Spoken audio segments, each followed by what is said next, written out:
In our first project, we're going to install a ceiling fan using Wiremold metal raceway and an existing outlet. The circuit is a standard 15 amp circuit. The wall height is 8 feet.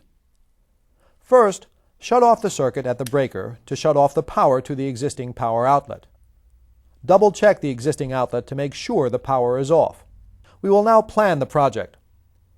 The Wiremold parts we're going to use for the project are a starter box for adapting an existing outlet as the starting point for the wiring source, an extra deep outlet box for housing larger device controls such as fan speed control and dimmer switches, a Wiremold metal raceway to carry wires downstream from the starter box, an inside elbow for a 90-degree turn to transition from wall to ceiling.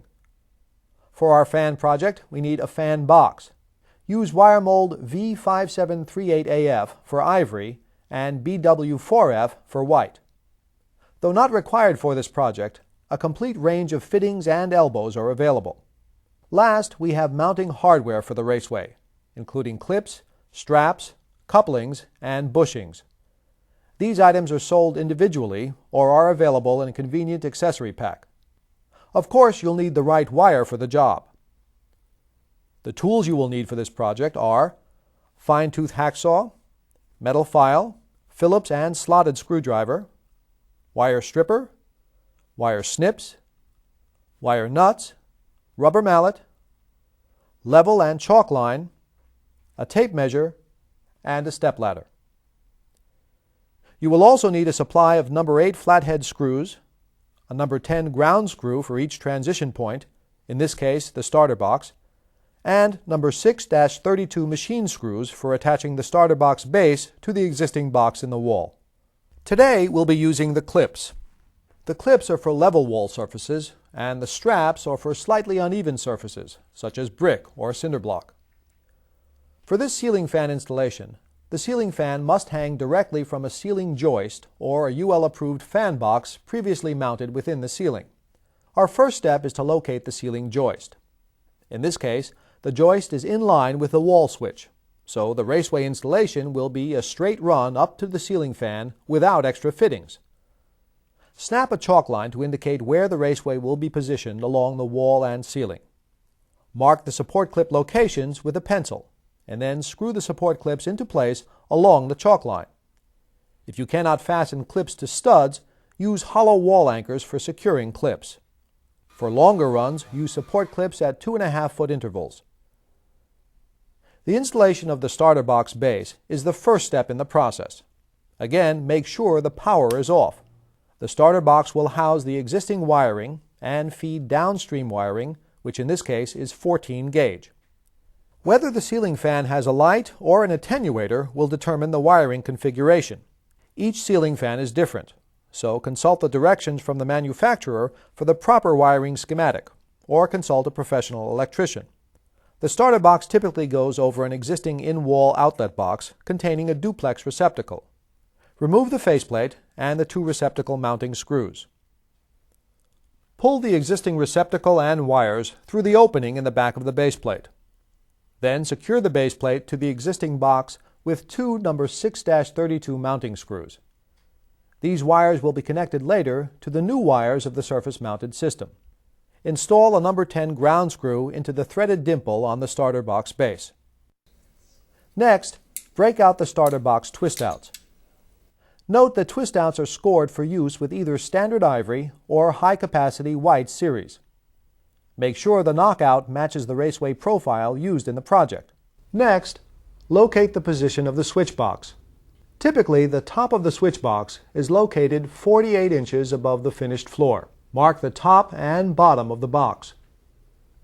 Using the switch box base, mark the screw holes and install wall anchors if necessary. Measure from the bottom of the switch box to the top of the starter box.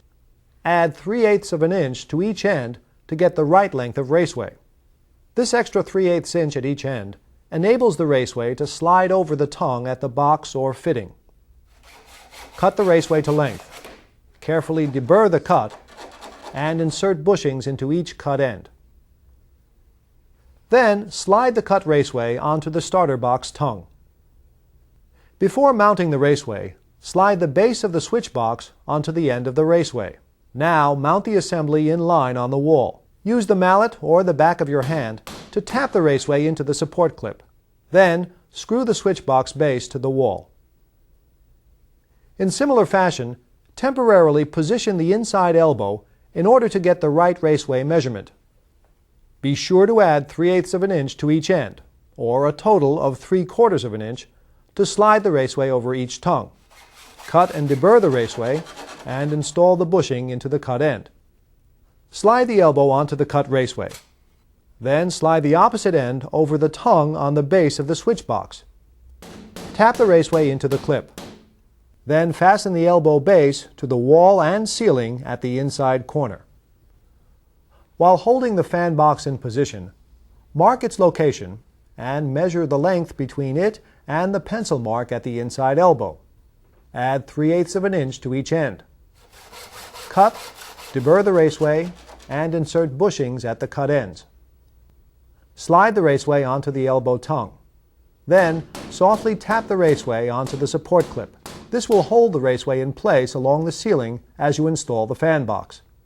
Before mounting the fan box base, be sure to insert the long metal screws through the base and install the hexagonal standoffs so that they are fully tightened. These screws will be used later to hang the fan. Slide the fan box base onto the Raceway tongue. Then securely fasten the fan box base to the ceiling joist. Now it's time to feed the wire into the Raceway and connect the devices. Push the wires through the Raceway, leaving 12 inches of wire at each end. To shorten the distance you have to feed the wires, start at the elbows and push the wire through the Raceway in both directions. Next, attach the elbow caps. Then make the proper electrical connections: the original duplex receptacle, the fan control outlet box, and the fan box. Remember, the entire system must be grounded. Remove the existing ground wire from the green ground screw on the receptacle.